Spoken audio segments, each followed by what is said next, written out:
livro dos Juízes, que é o livro que a gente tem lido, né? Então a gente tem caminhado aí, a gente terminou o Pentateuco, leu o livro de Josué, e agora a gente está no livro dos Juízes. E a gente vai conversar sobre uma história que está numa porção um pouco extensa do livro de Juízes. Então a gente vai ler alguns trechos do capítulo 19, alguns do capítulo 20 e alguns do capítulo 21. O que isso significa?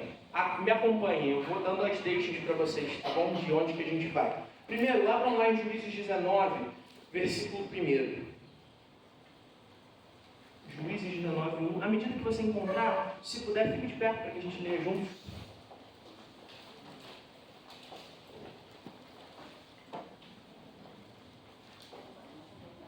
Juízes 19, primeiro a gente vai ler de 1 a 4. O texto diz assim: Naquela época não havia rei em Israel. Aconteceu que um levita que vivia nos montes de Efraim, em uma região afastada, tomou para si uma concubina que era de Belém de Judá.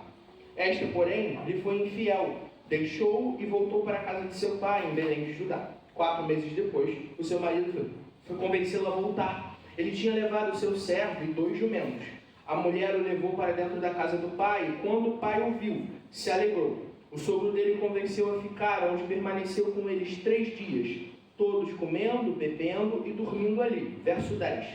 Não desejando ficar outra noite, o homem partiu rumo a Jebus, isto é, Jerusalém, com 2 jumentos selados e com sua concubina.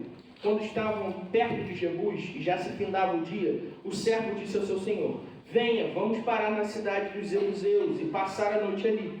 O seu senhor respondeu: Não vamos entrar em uma cidade estrangeira, cujo povo não é israelita. Iremos para Gibeá. Depois acrescentou: Ande, vamos tentar chegar a Gibeá ou a Ramá e passar a noite em um desses lugares. Então prosseguiram, e o sol se pôs quando se aproximavam de Gibeá de Benjamim. Ali entraram para passar a noite. Foram sentar-se na praça da cidade, mas ninguém os recebeu em casa para passarem a noite. Naquela noite, um homem idoso, procedente dos montes de Efraim, que estava morando em Gibeá, voltava do seu trabalho no campo. Os homens do lugar eram benjamitas. Verso 20. O homem idoso disse: Você é bem-vindo na minha casa. Vou atendê-lo no que você precisar. Apenas não passe a noite na praça. Então levou-os para sua casa e alimentou os jumentos. Depois de lavarem os pés, comeram e beberam alguma coisa.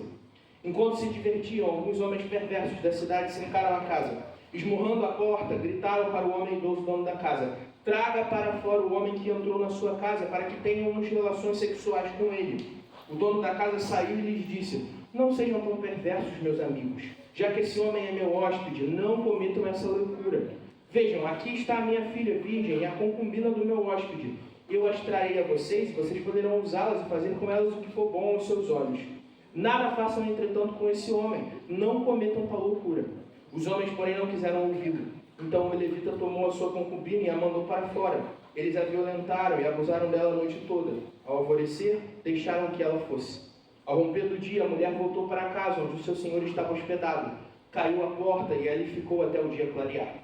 Quando seu senhor se levantou de manhã, abriu a porta da casa e saiu para prosseguir viagem. Lá estava a concubina, caída à entrada da casa, com as mãos na soleira da porta. Ele lhe disse: Levante-se e vamos. Contudo, não houve resposta. Então o homem a pôs sobre o jumento e foi para casa. Quando chegou, apanhou uma faca, cortou o corpo da concubina em 12 partes e as enviou a todas as regiões de Israel. Todos os que viram isso disseram: Nunca se viu, nem se fez uma coisa dessas desde o dia em que os israelitas saíram do Egito. Pensem, reflitam, digam o que se deve fazer. No capítulo 20, no versículo 1, o texto diz assim: Então todos os israelitas de Dan e Berseba e de Gileade saíram como um só homem e se reuniram em assembléia diante do Senhor em Mispá. Os líderes de todo o povo das tribos de Israel tomaram os seus lugares na assembléia do povo de Deus, 400.000 soldados armados de espada. Verso 11. Assim, todos os israelitas se juntaram e se uniram como um só homem contra a cidade. E agora, lá no final do capítulo, no verso 46. Naquele dia, 25.000 benjamitas que portavam espadas morreram, todos eles soldados valentes. E no capítulo 21, no verso 1, os homens de Israel tinham feito esse juramento em Mispá: Nenhum de nós dará a sua filha em casamento a um benjamita. Verso 20 do capítulo 21. Então mandaram para lá os benjamitas dizendo: Vão, escondam-se nas vinhas e fiquem observando. Quando as moças de Siló forem para as danças, saiam correndo das vinhas, e cada um de vocês apoderar-se de uma das moças de Siló e vá para a terra de Benjamim. Quando os pais ou irmãos delas se queixarem a nós, diremos: tenham misericórdia deles, pois não conseguiram mulheres para eles durante a guerra, e vocês são inocentes, visto que não lhe deram as suas filhas. Foi o que os benjamitas fizeram. Quando as moças estavam dançando, cada homem tomou uma para fazer dela sua mulher. Depois disso, voltaram para a sua herança, reconstruíram as cidades e se estabeleceram nelas. Na mesma ocasião, os israelitas saíram daquele local e voltaram para as suas tribos e para os seus clãs, cada um para a sua própria herança. Naquela época, não havia rei em Israel. Cada um fazia o que era certo aos seus próprios olhos. Vamos orar?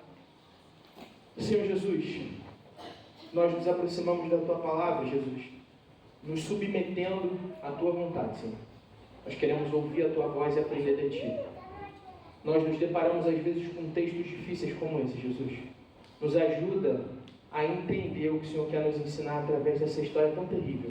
Que os nossos corações estejam atentos à Tua voz, para que aprendendo de Ti a gente possa viver para a Tua glória. Espírito Santo, capacita para pregar a Tua palavra. Prepara os nossos corações para receber essa palavra. Que nós possamos ser gente submetida humildemente à Escritura. Que nós pedimos no Teu santo e poderoso nome de Jesus. Amém e amém. Os irmãos podem se sentar.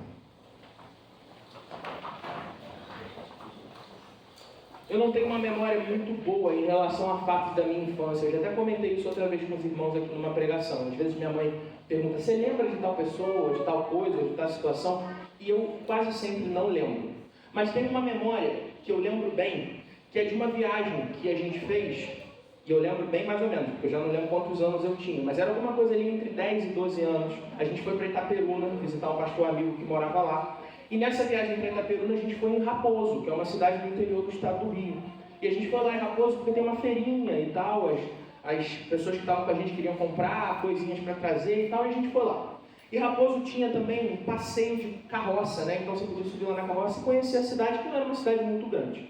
Eu lembro nessa história, no entanto, não porque a cidade tenha me marcado especialmente, porque a feirinha fosse sensacional, mas porque a cidade fedia como nenhuma outra na minha vida. Quando eu penso em Raposo, eu lembro de um cheiro que mistura excremento de cavalo com criolina, porque era isso. Os bichos faziam as necessidades básicas deles por toda a cidade, enquanto estavam lá na carroça, e aí os amigões da cidade limpavam com criolina. Aí misturava aquele cheiro forte da criolina com o cheiro do excremento e a cidade inteira fedia. Mas era um fedor tão gigantesco que marcou a minha memória. Enquanto eu estou falando para vocês agora, eu estou sentindo o cheiro. E é horroroso. E esse fedor de Raposo eclipsou até as outras coisas da cidade. Eu lembro um pouco, assim, de que a gente foi lá num lugar que tinha um descampado, assim, uma rampa que o pessoal descia, de meio que com papelão, assim. Tinha um negócio lá, tipo Águas de Niterói, que era meio que um ponto turístico. Dito isso, estava fedendo na Águas de Niterói, estava fedendo no lugar do papelão, estava fedendo, a cidade fedia. Por mais que essa história seja engraçada, eu quis começar com ela para que a gente dê uma aliviada na tensão de um texto tão difícil que a gente acabou de ler. É essa sensação que eu tenho quando eu leio esse texto e alguns outros da Escritura. Fedor. Fedor desse tipo sério, profundo, que fica na gente, que cria marcas e impressões. Eu lembro da primeira vez que eu li esse texto, e ele não saiu da minha cabeça, porque era um negócio tão bizarro, tão absurdo, tão fora de propósito, que ficou ali. Quando a gente olha para esses textos difíceis da Escritura, a gente não pode ter uma conduta que seja superficial. Nosso trabalho é entender o que o Senhor nos quer ensinar através da sua palavra. O que a gente tem feito aqui como igreja é caminhar pela Escritura, entendendo que toda a palavra é inspirada por Deus e útil para ensino, para repreensão e para educação, para que os santos sejam prontos para o ministério. É isso que a gente quer fazer, é isso que a gente vem fazendo. E aí a gente chega em textos como esse, e a gente pode se perguntar: como que um negócio desse pode estar registrado naquilo que era para ser a palavra de Deus, fonte de esperança para as nossas vidas? E é isso que eu quero te dizer. É a palavra de Deus, fonte de esperança para as nossas vidas. E a gente encontra graça até em textos difíceis como esse. Sem querer, de alguma maneira, suavizar ou fingir que isso aqui não aconteceu, porque aconteceu e é caso sério, coisa importante, que a gente vai destrinchar juntos, conversar juntos para tentar entender. Então, eu quero te convidar a deixar a sua Bíblia aberta. A gente vai voltar no texto algumas vezes porque a gente precisa fazer isso. E eu vou segmentar esse texto em algumas lições específicas que tem a ver, na verdade, com essa exposição do texto. O que eu quero fazer primeiro com os irmãos é entender o que está acontecendo, para que então, entendendo, a gente possa aplicar isso à nossa vida e saber o que o Senhor nos quer ensinar através da sua palavra. Primeiro, é importante que a gente entenda o seguinte: como a gente está lendo a Bíblia em sequência, a gente tem um benefício gigante, que é, se a gente pegasse esse texto isoladamente, talvez fosse muito mais complicado explicar para os irmãos aquilo que a gente já tem aprendido em sequência, que é, o povo foi escolhido por Deus, Abraão foi separado como alguém que Deus chamou para ser pai de uma grande nação.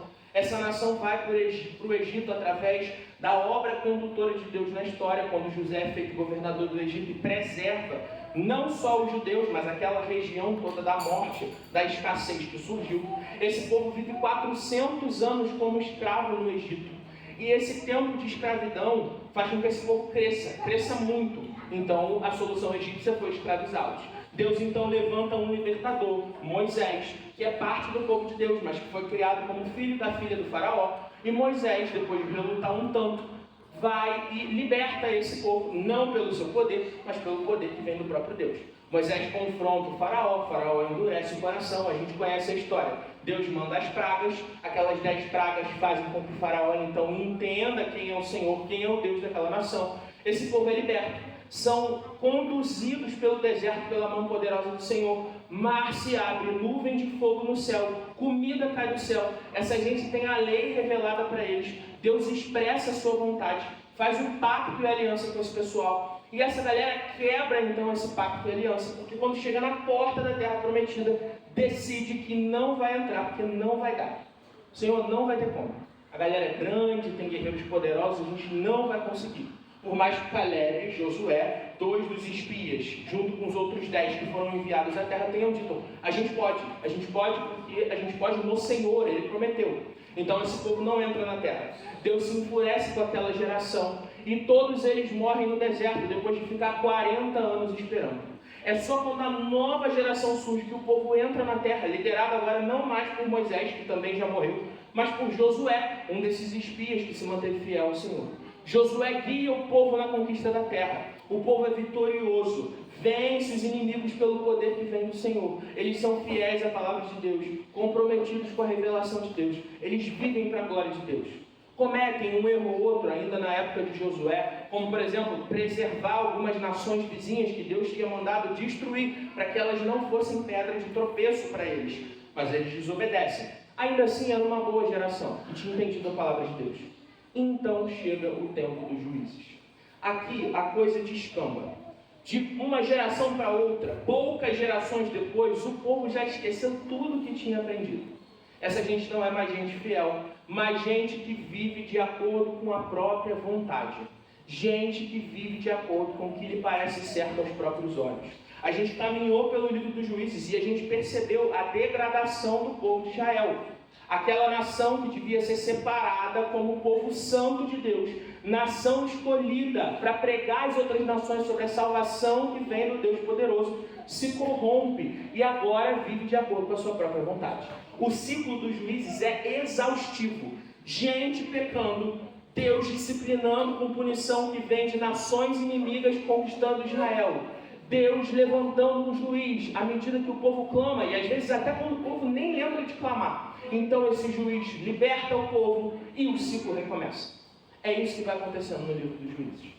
Quando a gente chega no final desse livro, a gente tem essa história tenebrosa que mostra pra gente o quão profundamente essa gente estava separada de Deus. É isso que a gente está aprendendo nesse texto. A primeira coisa que a gente percebe é essa relação do levita, da concubina e do sogro, que está registrado lá nos versos de 1 a 4. Naquela época não havia rei em Israel. Aconteceu que um levita que vivia nos montes de Efraim, uma região afastada, tomou para si uma concubina que era de Belém de Judá. Esta, porém, lhe foi infiel. deixou e voltou para a casa de seu pai em Belém de Judá. 4 meses depois, o seu marido foi convencê-lo a voltar. Ele tinha levado seu servo e 2 jumentos. A mulher levou para dentro da casa do pai. Quando o pai o viu, se alegrou. O sogro dele o convenceu a ficar, onde permaneceu com eles 3 dias, todos comendo, bebendo e dormindo ali. Então, em primeiro lugar, a gente tem essa relação aí. Um levita que toma para si uma concubina, que não é uma esposa, mas uma relação sem dote. Então essa mulher foi dada em casamento mais ou menos, que faz com que o levita tenha menos obrigações com ela. Nessa tradução que a gente leu da NVI, o texto diz que ela foi infiel a ele, e por isso ela foi à casa de seu pai. Outras traduções dizem que ela aborreceu-se dele, e então foi para a casa do seu pai. A gente não sabe exatamente o que aconteceu. O fato é que eles tiveram uma cisão, e ela foi morar com seu pai. Provavelmente, esse camarada, pelo que a gente vê no restante da história, devia ser um cara tranquilinho, ótimo, de bom viver, muito gente boa, né? É o que o texto ensina pra gente, né? Que ele devia ser muito legal, para não dizer o oposto disso. E essa mulher sai de casa e vai morar com seu pai. Ele volta para lá para tentar restaurar essa união. O que o texto mostra é que isso não tem nada a ver com amor, ele não está indo lá porque ele quer resolver as coisas, mas porque aquela mulher é, afinal de contas, uma posse dele. Então ele vai lá para tê-la de volta. Daí, ele fica um tempo ali na casa do sogro e a gente vai vendo um clima esquisito. A gente pulou uma parte do texto, mas o sogro fica insistindo para que eles fiquem. E o texto, ele é meio, já desde o início, ele vai dando um desgosto assim de ler. Não é um texto que desce bem, ele desce meio amargo. Mas eles decidem ir embora. Então, nessa viagem, eles se despedem, eles vão rumo na direção de Jebus, que era Jerusalém, naquele tempo ainda ocupada pelos jebuseus, que era uma nação pagã. O curioso é que quando a gente vê lá no verso 12, depois de o servo do levita sugerir que eles fiquem na cidade dos jebuseus porque já está anoitecendo, e lembrem-se que uma viagem no mundo antigo de noite é pedir para dar ruim. Por quê? Porque não tem iluminação, não tem segurança pública, não tem nada disso. Eles vão estar ali disponíveis para qualquer tipo de assalto, roubo, morte, o que for. Então o servo diz, vamos ficar na cidade dos jebuseus. Aí a resposta do levita é muito boa, ele diz assim, o seu senhor respondeu, não vamos entrar numa cidade estrangeira cujo povo não é israelita. Nós vamos para Gibeá. E acrescentou, ande, vamos tentar chegar a Gibeá ou a Ramá e passar a noite em um desses lugares. A escolha do levita é, eu não vou ficar numa cidade pagã, eu vou para uma cidade do povo de Deus, porque lá a gente vai estar seguro, afinal de contas, é a nossa nação, é o nosso povo irmão. Então, vamos escolher uma cidade que seja dos nossos irmãos. E aí a gente percebe, a partir do verso 20, o registro da hospitalidade dessa cidade, né? Em primeiro lugar, eles não encontram ninguém que os receba. Então, um idoso que está passando, começa a conversar com eles e fala o seguinte, você é bem-vindo na minha casa, vou atendê-lo no que você precisar, apenas não passe a noite na praça. Parece que esse senhor ele tem algum tipo de premonição ali. Na realidade, ele só conhecia a cidade onde ele estava mesmo. E ele fala assim, não fica na praça, fica lá em casa. É bom a gente notar que ele não é benjamita, que é a tribo que está ocupando aquela cidade. Ele é da tribo de Efraim. Inclusive, ele é da região de onde esse levita vinha, da região montanhosa de Efraim, que é onde a tribo se reunia. E aí ele os leva para sua casa, verso 21. Alimentou os jumentos, lavaram os pés, comeram e beberam alguma coisa. E aí eles se divertiam. Aqui parece que o texto vai dar uma boa virada. Esse aspecto de filme de terror começa a sumir e parece que vai ficar tudo bem. Então, esmurrando a porta, alguns homens perversos da cidade cercaram a casa, gritando para o homem idoso, traga para fora o homem que entrou na sua casa para que tenhamos relações sexuais com ele. O dono da casa saiu e lhe disse, e aqui a gente vê um teste de hospitalidade, não sejam tão perversos, meus amigos. Esse homem é meu hóspede, não cometam essa loucura. Vejam aqui, e essa é a solução brilhante. Esta é a minha filha virgem, e essa aqui é a concubina do meu hóspede. Eu as trarei e vocês poderão usá-las e fazer com elas o que for bom aos seus olhos. Nada façam, entretanto, com esse homem. Não cometam tal loucura. A medida da hospitalidade daquele senhor é, vocês não podem fazer isso com o meu convidado. Como que a gente resolve essa situação? Tem a minha filha, tem a concubina desse cara.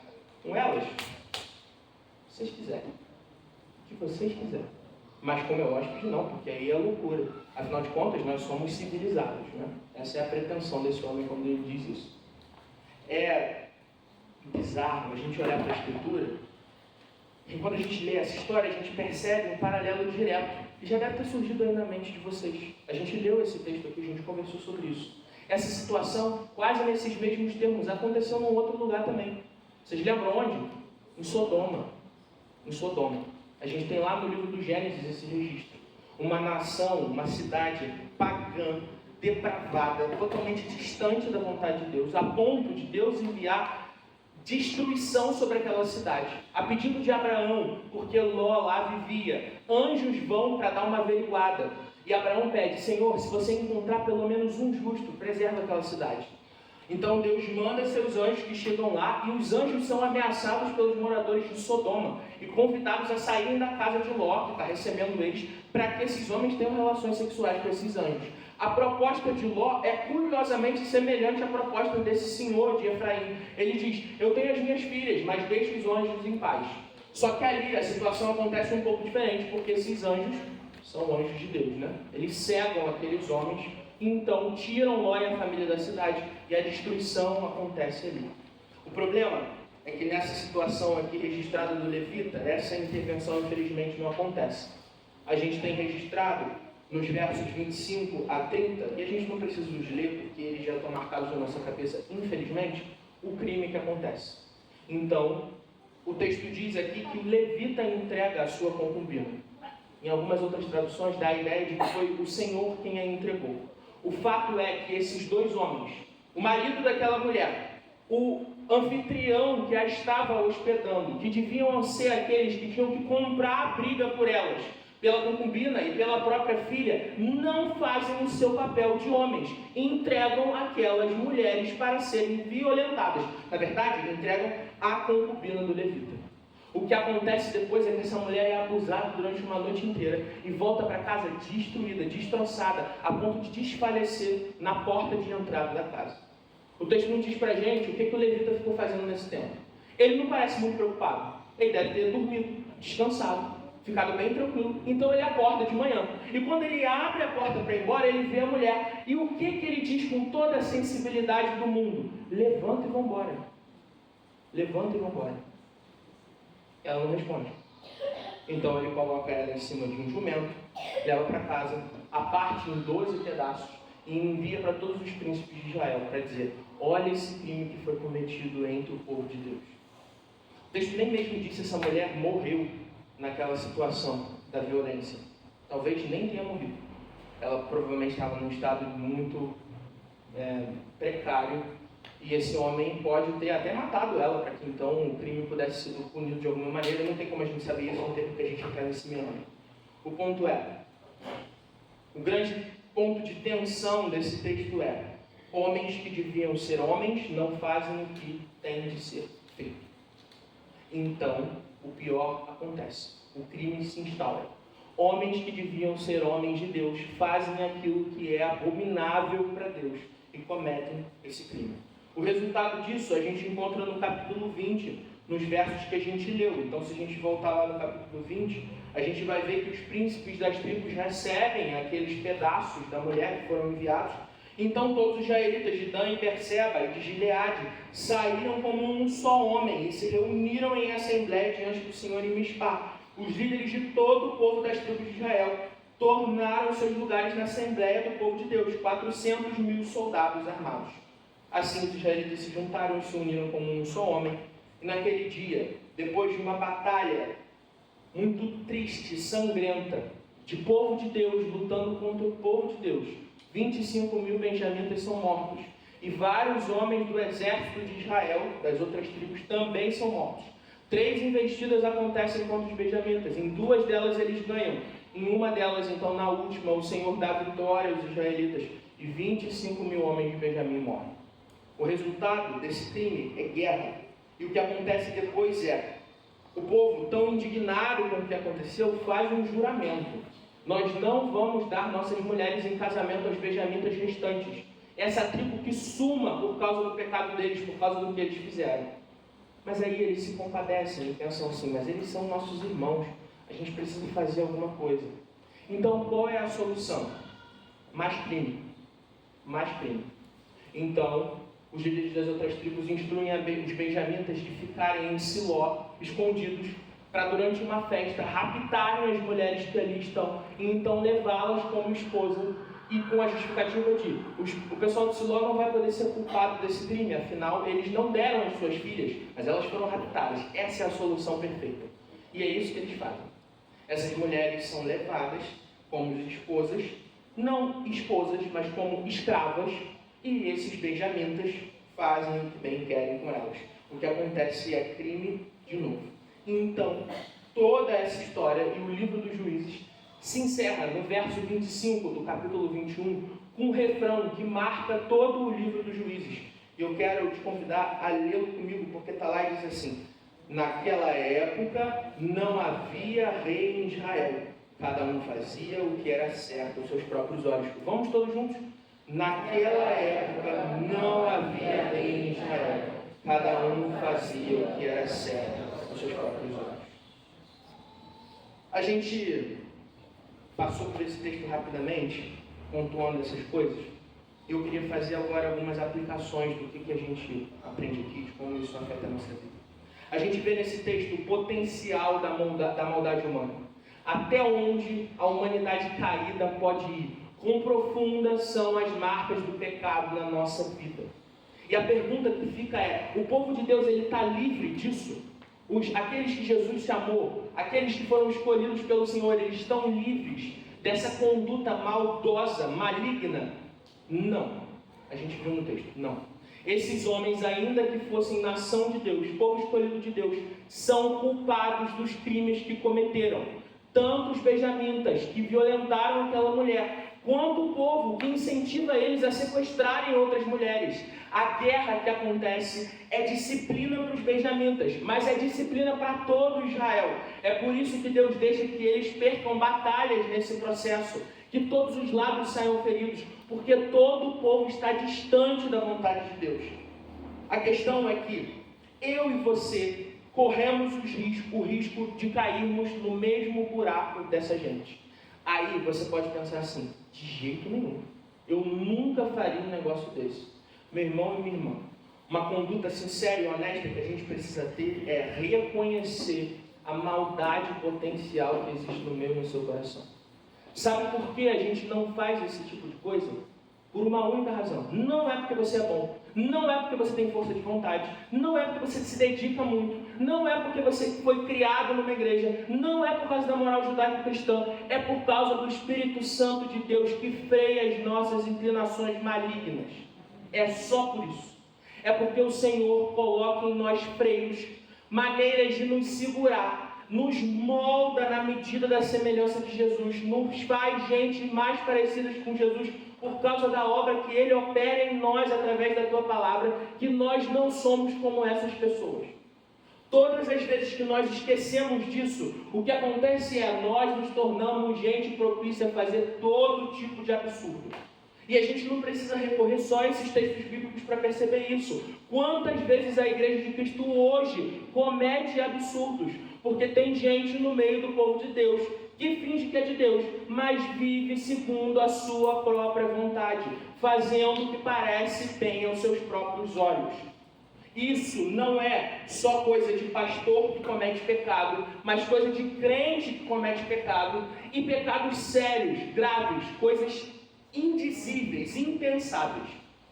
E quando a gente olha para isso, a gente então tem uma segunda aplicação. A primeira é: a maldade humana nos leva até as últimas consequências, a não ser que o Espírito Santo nos freie.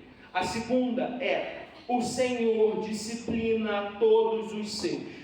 O Senhor disciplina a todos os seus. A gente vê aqui essa disciplina sendo exercida através do povo que também merece disciplina. É por isso que todo mundo sai ferido nessa história. Mas Deus vai contra os benjamitas, porque o que eles fizeram, em definitivo, não estava de acordo com a vontade de Deus. Não era o que Deus queria, não era o que Deus desejava. Deus disciplina os seus. É por isso que a gente, como Igreja Presbiteriana do Fonseca e como Igreja Presbiteriana do Brasil, a gente tem sistemas de disciplina eclesiásticas, jeitos e métodos de disciplinar aqueles que vivem em faltas e pecados. Não é um processo de caça de bruxas, mas é como o Novo Testamento nos ensina: disciplina para a reconciliação, disciplina para o arrependimento, porque o pecado gera consequências práticas e reais, e o pecado precisa ser disciplinado.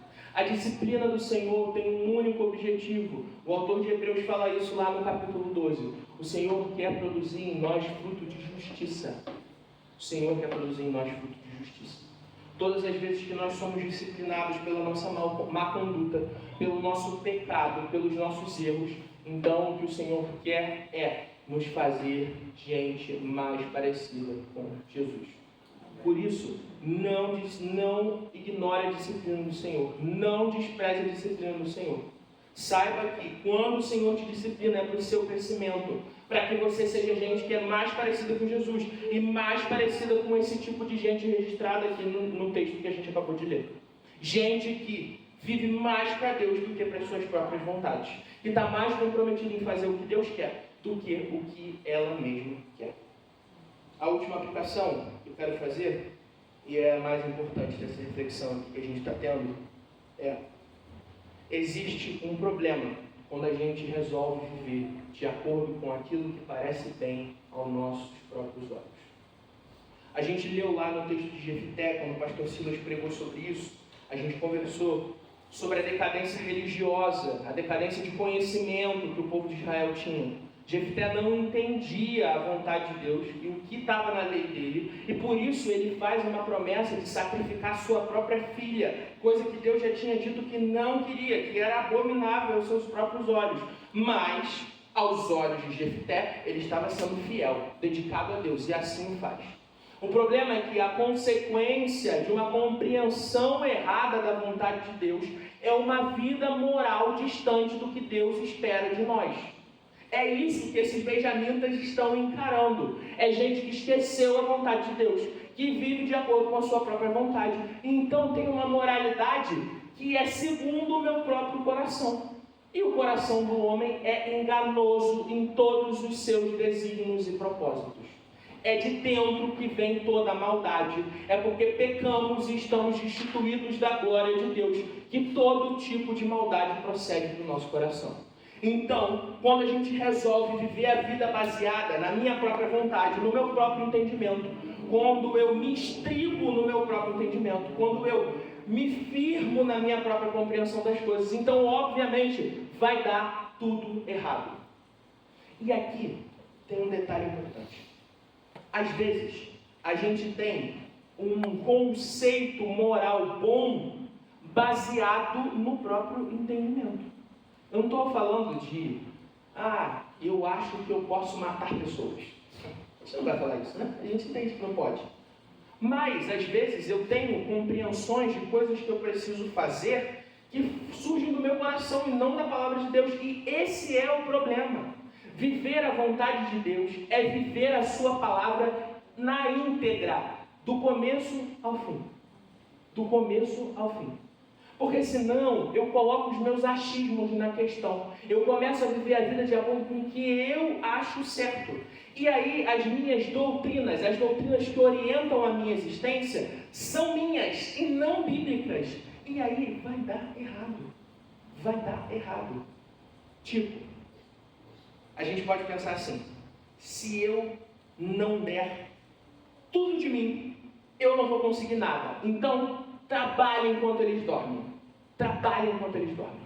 Faça tudo o que você puder. E se você fizer tudo o que você puder, então você vai ter tudo o que você quer. A gente escuta isso por aí, direto, né? Isso não está na Escritura. Não é assim que a palavra de Deus nos ensina.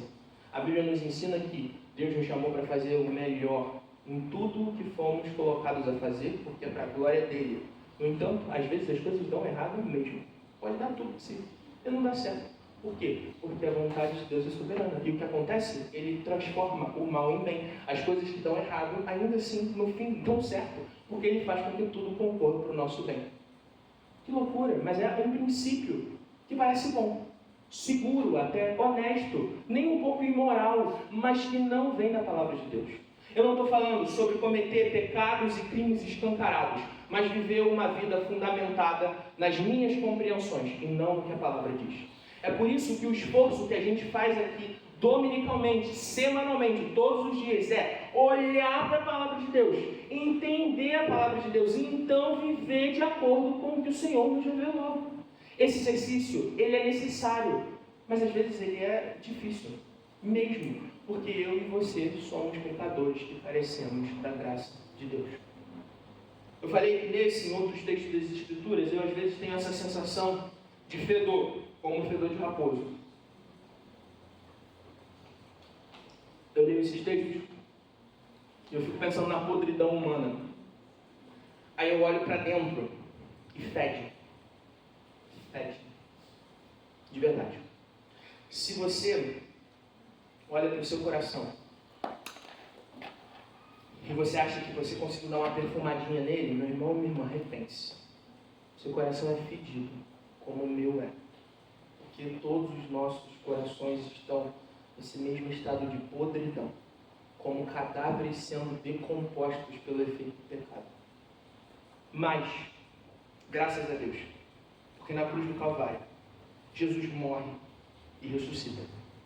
É a morte e a ressurreição de Jesus que dá para a gente vida. Então, os cadáveres ambulantes que andavam por aí, que éramos eu e você, agora são reanimados, revividos, ressurretos em Cristo Jesus para uma nova vida. Não só isso, Cristo asperge sobre nós o seu sangue, que nos perfuma com um bom perfume que vem de Cristo. Agora, se você e eu temos um cheirinho bom, tenha certeza, vem de Jesus e só dele. Como a gente pode, então, ser gente que vive a palavra de Deus de A a Z, do início ao fim, cumprindo toda a vontade de Deus? Só se a gente se comprometer com Jesus e reconhecer que a gente não vai acertar sempre, mas o que a gente é chamado a fazer é viver uma vida comprometida, fazer tudo o que pudermos para cumprir a vontade de Deus. O seu chamado, o meu chamado, é para sermos gente que está tão comprometida com a palavra, tão enraigada nisso, que se esforça dia e noite, que medita dia e noite, que quer em todo o tempo espalhar esse bom perfume de Cristo. Isso só é possível pela força que vem do próprio Jesus. O que essas pessoas esqueceram, e por isso cometeram esses pecados, é que só podem viver para Deus se comprometerem a viver para Deus, porque aí Ele nos ajuda nesse processo.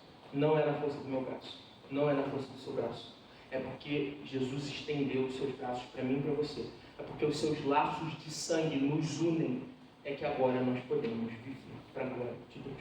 Eu quero convidar o grupo de louvor para tomar lugar aqui e a gente vai cantar o refrão de uma canção. Eu quero que você cante junto conosco, se comprometendo a recomeçar, a viver uma nova caminhada, a, de novo, se lembrar de que você foi chamado para viver para a glória de Deus, para fazer aquilo que o Senhor nos chamou a fazer.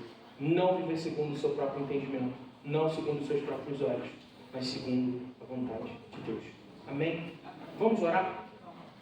Senhor Jesus, nós queremos reconhecer, Jesus, quão pecadores nós somos. Isso está escancarado diante de nós, Jesus.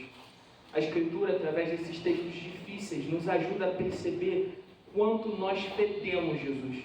A podridão dos nossos corpos envoltos em pecado. Mas nós te agradecemos porque o Senhor nos salvou, nos ressuscitou para uma nova vida. O Senhor nos deu uma nova existência a partir da cruz do Calvário. A sua morte e a sua ressurreição nos refazem, Jesus. E agora nós somos gente viva, viva pelo teu poder, que vive para a tua glória, Jesus. Espalhe o teu bom perfume sobre nós. Que nós possamos ser gente que propaga esse bom perfume no mundo. Que as pessoas possam conhecer a Ti através da nossa vida. E que a nossa vida seja conduzida, Jesus, não pelas nossas impressões, não pelos nossos desejos, não pela nossa vontade, mas pela Tua vontade manifesta na Escritura. Que tudo que nós pensarmos, tudo que nós nos propusermos a fazer, que tudo aquilo que nos empenharmos e nos dedicarmos para construir, seja de acordo com a Tua vontade, Jesus. É impossível que nós façamos isso se não for pelo poder que vem de Ti. Então nos ajuda a recomeçar, Jesus.